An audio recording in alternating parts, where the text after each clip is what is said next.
Hi. இப்போ நம்ம என்ன படிக்க போறோம்னா தி ஸ்டேவ். ஸ்டேவ்ன்றது 5 லைன்ஸ். ஸ்டேவ் லைன் எப்பவுமே கவுண்ட் கீழ இருந்தா மேலே எண்ணுவோம். 1 2 3 4 5. உங்க புக்ல வந்து ஃபர்ஸ்ட் கொஸ்டின் என்ன கொடுத்துக்கிறாங்க பாருங்க. Right a note head on every line.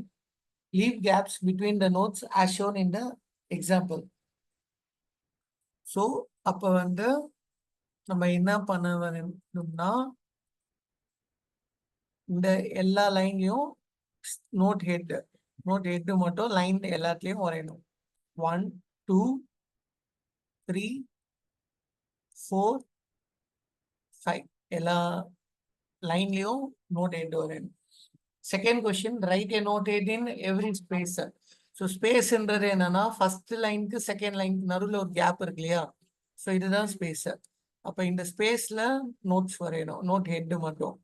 1 2 3 4.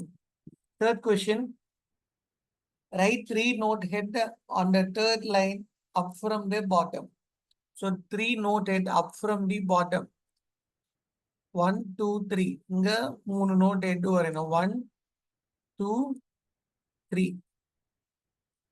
Next, then write 3 note head in the first space. First space என்றது என்னன்னா இங்க first second line நடுவுல ஒரு கேப் ஆயிடும் first space. So 1 2 3. Last question, write a note head on every line and in every space. So எல்லா line எல்லா ஸ்பேஸ்லயும் note head வரணும். 1 2 3 4 5 6 7 8 9. இதுதான் உங்களுக்கு கொடுத்திருக்கிற கொஸ்டினோட ஆன்சர்ஸ். முக்கியமா என்ன பண்ணணும்னா நோட் ஹெட் வந்து ஓவல் ஷேப்ல இருக்கணும். எக்ஸாம்பிள் இங்க தெரியுது இல்லையா? ஸோ இங்க ஓவல் ஷேப்ல இருக்கு இல்லையா நோட் ஹெட்? இந்த மாதிரி ஓவல் ஷேப்ல தான் நோட் ஹெட் வந்து வரையணும். ஸ்டேவுக்கு இன்னொரு பேர் வந்து ஸ்டாஃப். தேங்க்யூ.